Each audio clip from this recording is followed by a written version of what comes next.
Despite the growing competition from other Asian companies, the motorcycles by major Japanese manufacturers, Honda, Suzuki, Yamaha, and Kawasaki, are still regarded as the most reliable and innovative options on the market. In today's video on the Automotive Territory channel, we'd like to review the newest two-wheelers that the Japanese are bringing to the market this year. Let's get started. Honda CBR 1000 RR-R Fireblade and Fireblade SP. The latest EICMA motorcycle show became the debut stage for the revised Honda Fireblade and SP version. The brand focuses on improving the power delivery, mid-range acceleration, and high-speed handling. The bike's usual 999cc incline-4 engine is here, but it benefits from a new cylinder head, updated compression ratio, different valve timing, and a lighter crankshaft. Honda promises that the peak output of the engine reaches 257 horses and 83 pound-feet of torque. The mill is paired with a 6-speed manual transmission, which now features shorter gear ratios, and 421 exhaust with a louder Akrapovic titanium muffler. There's a host of new or improved engine electronics. These include throttle-by-wire, 9-level Honda selectable torque control, and 3 riding modes. 6-axis IMU that enables cornering ABS with a new race mode is also standard equipment. Honda also updates the chassis of the Fireblade, the frame offers improved flexibility, and the SP gains the latest suspension from Öhlins. Up front, it gets a 43mm Smart Electronic Control 3.0 NPX USD fork for the first time, while in the rear there's an updated TTX36 rear shock. Other revisions include more aerodynamic winglets and a new lower fairing for both Fireblades.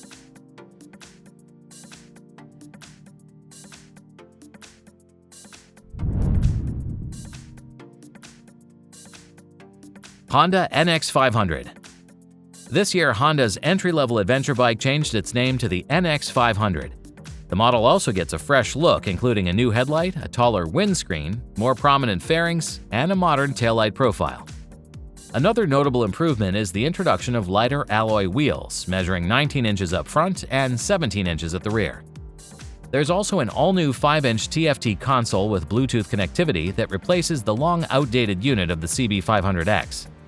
Moreover, Honda tuned the suspension setting, so potential owners should expect a better off-road response from the 41mm show-off fork and rear ProLink shock. Beneath the skin, the NX500 retains the same liquid-cooled 471cc parallel twin, good enough for 48 horsepower and 32 pound-feet of twist. However, with the addition of Honda's traction control system as a standard feature, coupled with new fuel injection settings and a slight weight shaving, the bike delivers even more riding pleasure.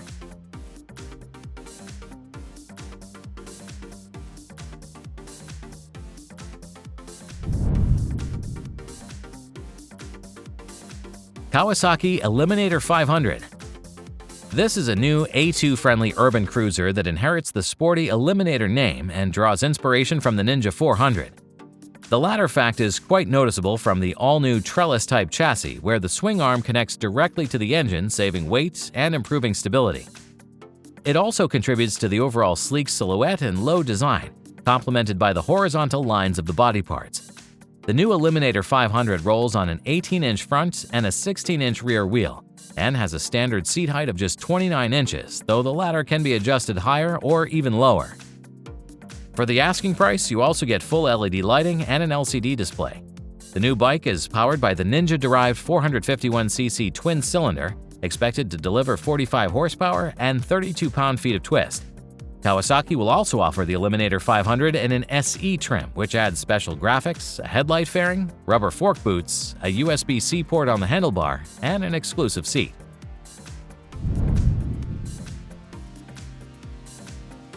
Suzuki GSX-S1000GX. The GX is the first crossover bike from the brand that marks Suzuki's entry into the segment and promises to carve itself a solid portion of the market. The bike arrives with aggressive angular bodywork, full LED lighting, and a capacity to sit 2 people. There's a large luggage rack that can be outfitted with 2 36-liter panniers from the accessory catalog. The new GSX-1000GX draws power from the familiar Superbike-derived inline-4 engine with 999cc displacement. This is a relatively small-bore mill that had plenty of low and mid-range power, peaking at 152 horses at 11,000 RPM. The maximum torque is 78 pound-feet at 9,250 RPM. Like other engines from its family, this 4-pot is aided by a modern electronics suite, which includes ride-by-wire, a bidirectional quick-shifter, and 3 riding modes. The latter also integrates settings for the bike's new electronic suspension system. It consists of a Showa SFF-CA upside-down fork and a BFRC Lite Link-style rear shock, with Showa-developed electronic adjustment that offers 4 selectable modes. Finally, the bike gets a 6-axis IMU from Bosch that enables the work of Suzuki Road Adaptive Stabilization, Lean-sensitive ABS, and Roll Torque Control.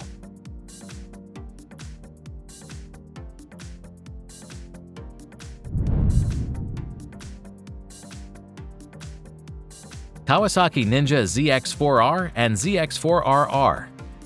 Kawasaki's commitment to the small displacement sport bike category brings us 2 newcomers, the performance-ready ZX4RR and its entry-level version labeled 4R. Both share the same trellis frame of the ZX25R from the Asian market. The suspension setup is similar for the two. It comes from Showa and consists of a 37mm inverted separate function big piston fork and horizontal backlink rear suspension. For the RR, however, the setup is enhanced. The front fork gains a spring-load adjustability, and there's a Showa BFRC Lite rear shock. Stopping is done by 290mm dual disc brakes up front and 220mm single disc in the rear. The propulsion is supplied by a 39cc incline-4 engine rated for 76 horses and 26.5 pound-feet. With an optional ram air duct intake system, the output rises to 79 horses. The mill is mated to a 6-speed gearbox, plus in the case of the RR, there's a 2-way quick shifter. Other equipment for the pair includes all LED lighting, Kawasaki traction control, power modes, and a 4.3-inch control display. Finally, like its larger siblings, the RR model offers KRT and anniversary editions.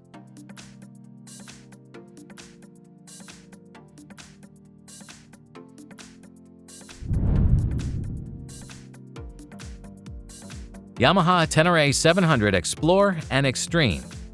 The latest additions to the Yamaha adventure bike lineup explore the 2 sides of the Tenere.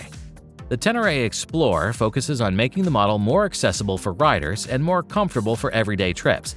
Its seat is positioned closer to the ground at 860mm, and the suspension setup offers decreased wheel travel, 190mm front and 180 rear.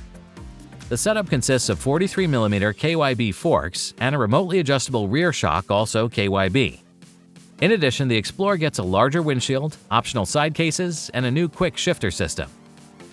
The Tenere Extreme, on the other hand, was designed to take its rider further and across rougher terrains. It comes with a fully adjustable KYB suspension, Kashima-coated forks, and a piggyback rear shock absorber, offering 230 and 220mm of wheel travel. There's also an Enduro-style front fender, titanium footrests, and a flat one-piece seat with extra padding. Both keep the familiar lightweight chassis, mismatched 21-inch front and 18-inch rear wheels, 4 LED headlights, and a high-torque 690cc CP2 engine paired with a 16-liter fuel tank. How do you like the bike so far? Do you think that models like these will remain bestsellers in such a competitive market? Make sure to share your thoughts in the comments. We keep rolling.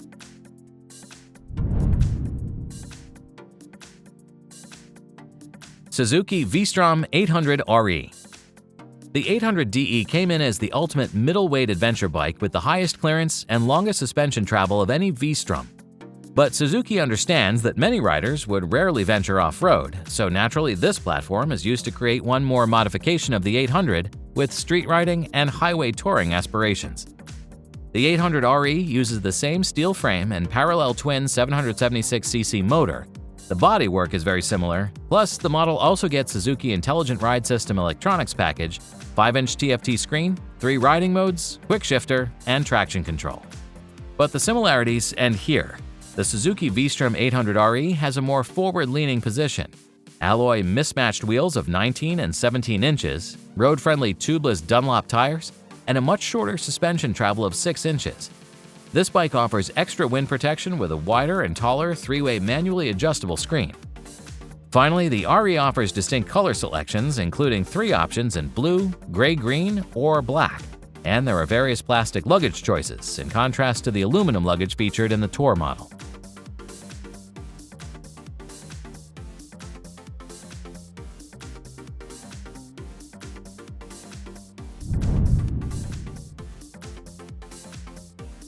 Yamaha XSR900 GP. With this model, Yamaha plays the nostalgia card and creates a Europe-exclusive bike that pays homage to their racing successes of the 1980s and 90s. The GP variant bears a close resemblance to the DB40 prototype and rides on the stiffer Delta Box-style frame, gets a cafe racer-style seat, and is powered by the capable 890cc CP3 triple with DOHC. The retro bodywork was painted in instantly recognizable white, red, and yellow colors. The squared-off cowl of the XSR900 GP fits a square LED unit while drastically enhancing aerodynamics, acceleration, top speed, and cooling. Despite the retro looks, this ultimate sport heritage model gets a perfectly modern technology package. Among other features, the 6-axis inertial measurement unit provides lean angle sensitive traction control, ABS, and wheelie control. The new 5-inch TFT screen facilitates access to 3 predefined riding modes, Sport, Street, and Rain, alongside 2 customizable modes, and it also allows for smartphone pairing.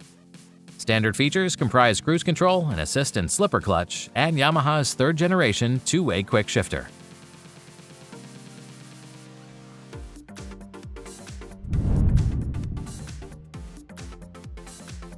Honda CB1000 Hornet.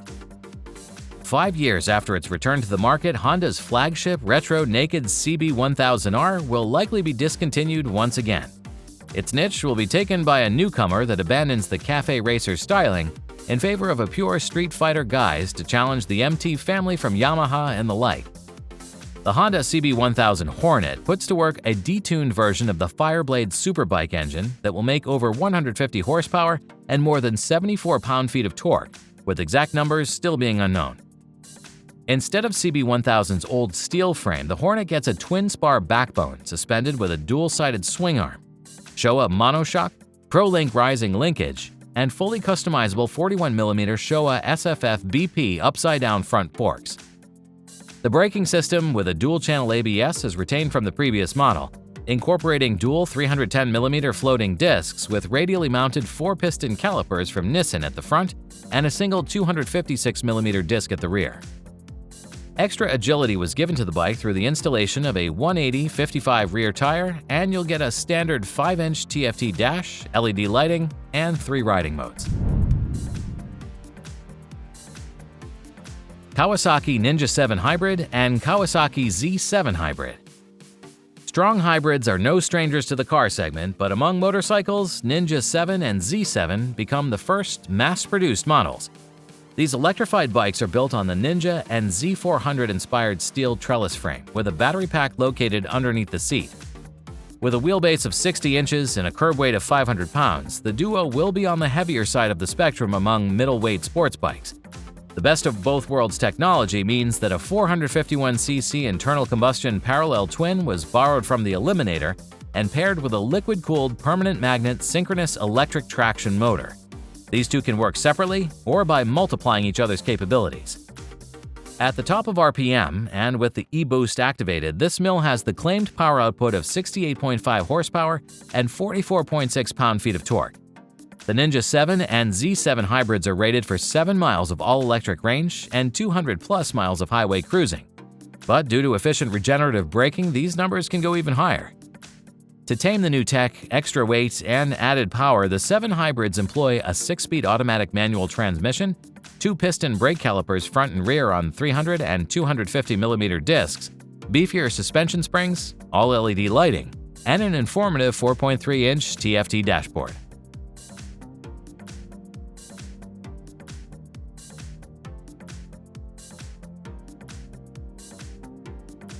That was the last entry in today's video. Did we miss any noteworthy options? Make sure to voice your thoughts in the comments, and we'll consider making the second part of this video review. Thanks for your time, and may the torque be with you.